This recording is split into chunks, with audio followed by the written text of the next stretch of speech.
Welcome back to Microcosm's A People's Guide to Publishing, the Vlogcast. I am your host, Joe Biel, the autistic publisher, and this is Elly Blue, the sane voice of reason. I didn't crack up that time. Dang. Today, Just took 5 times. Today we are going to be talking about a topic that is both terrifying and very dear and important. Mostly in the sense that they don't want to acknowledge that selling books is something that happens or requires effort. But if the book is good, won't people just find it, hear about it, and buy it because it's good? The answer is no. When you're starting out as a publisher, you're honestly, and I can tell you this from experience, just excited to get any sale that you get. Anybody that wants to buy a book, that wants to pay for a book, that wants to have a book, that is so exciting that you make that happen no matter what it takes. You know? But over time, that gets more and more strained and complicated.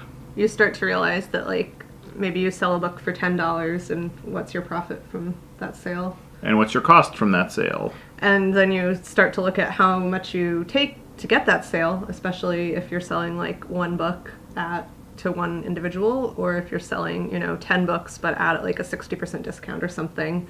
And then you start to get a little bit more strategic about how you're selling. Because a lot of times what'll happen is you'll sell a book, and then, the author will get paid something.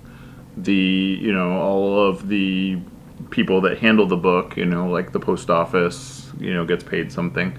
All these things add up. The printer takes something, and so in the end you find that, like, selling 10 books at 60% off, it doesn't pencil out. You're losing money on that sale, which is like okay and exciting at first, but over time you'll start to get a little wizened up to that. And also, I've definitely had the experience before where somebody was considering, especially when I was first starting out, when someone was considering buying one of my books, and in order to make that $10 sale, I talked to them for 90 minutes, which, even if all that $10 was pure profit, I think my time is worth more than $10 an hour. Usually it's a pleasant conversation, but, that's, as a business strategy going forward, you do want to get more strategic. When somebody really needs a long phone conversation to make a sale, you better be selling them more than one book. Now we employ salespeople.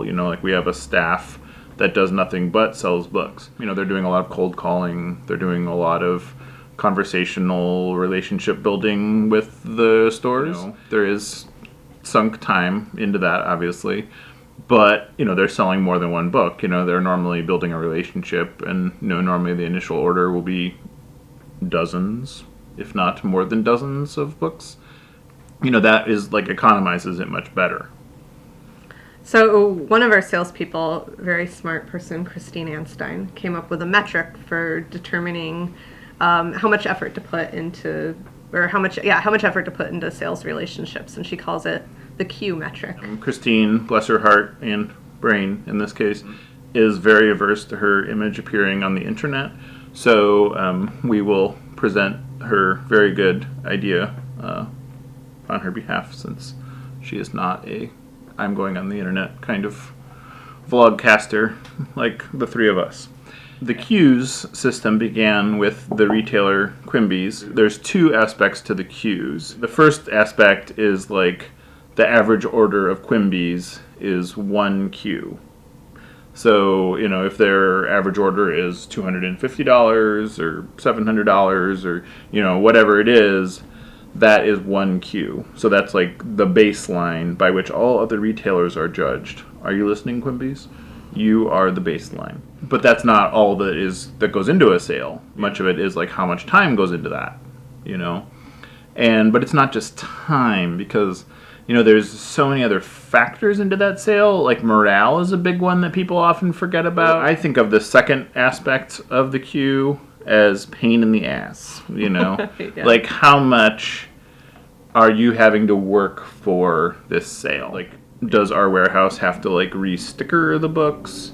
Do we have to shrink wrap the books? Is there a high likelihood that a large proportion or quantity of those books are going to get returned at a later date? Is there going to be a lot of hand holding to prove that the shipment was delivered? Is there going to be a lot of back and forth communication? In several very real cases, is the buyer going to sexually harass the salespeople? Like, is there going to be a massive amount of time suck after, we are under the impression that we have a committed sale? It's important to quantify it, and I think people are averse to that. You get stars in your eyes, you're excited, especially if something is like a large retailer. And then you kind of do the math, and you're like, okay, they need a really big discount. They return 3/4 of what they buy. In the end, it's not actually worth it. The second queue outweighs the first queue. You're committing like a huge amount of inventory to this company, maybe. In some cases, not even talking about any of our specific history right there. But maybe, that sort of informs your best practices too. When you look at it and you're like, oh, yeah, we would be better off selling those books to any other company in some cases.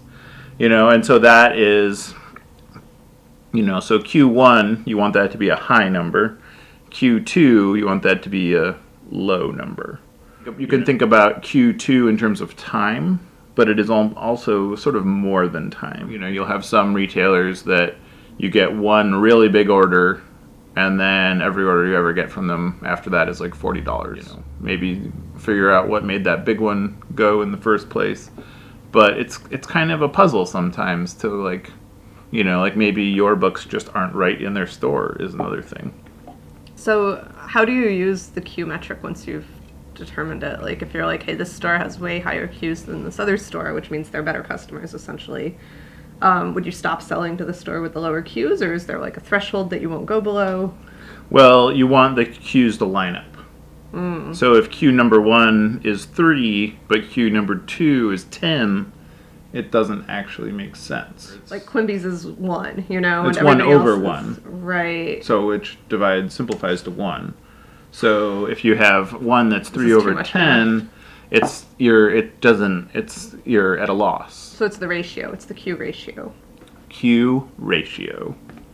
So can you give us a kind of a spectrum of Q ratios that we deal with, and where do we just stop or just not start? Mm-hmm. There's some big box retailers that we've never even tried to sell to because we already know the ratio. You want that to at least be ideally equal to your second number. And there's some cases where you won't know right away what your proportion is.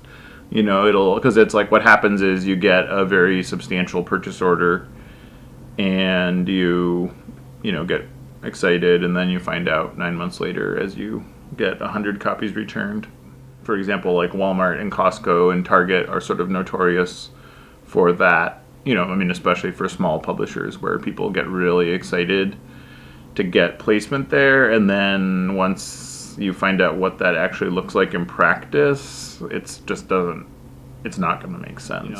When you place books in a store, it really feels like that is, sort of the end game, but in reality, you have to talk to the store and figure out when that makes sense for them, if those books are working for them.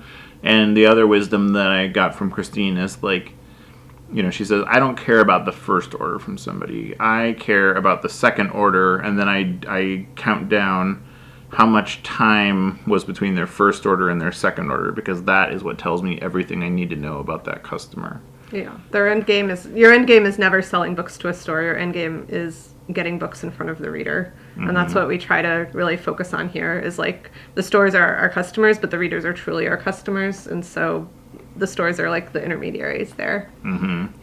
And so when you look at it that way, and you talk to the store and you listen to the store, that's the important one, and you hear what their concerns are and their needs are, and then you figure out a way to make that work for everybody, then, it's then you're in a committed relationship, which is what publishing is all about. This has been a People's Guide to Publishing vlogcast. You can find us on Facebook at Microcosm Publishing, on Twitter at Microcosm, on Instagram at Microcosm_pub, and online at microcosmpublishing.com.